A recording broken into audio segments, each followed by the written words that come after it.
Welcome back to this video. The very first thing you want to do is to go ahead and open up your phone dialer. Next thing you want to do is to go ahead and click on the setting icon. The next thing you want to do is to go to SIM and network settings.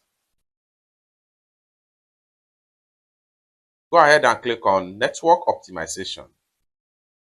It's going to take you to data switch. So it's going to take you right here. What you want to do right here is to make sure you click on data auto switch. So it's take you right here. What you want to do is to click on this particular toggle button. Turn this button on. Set data limit for auto switching. To avoid additional charges, please set a data limit for the second SIM card. So what you want to do right here is click on set. So you can decide to choose a data limit right here.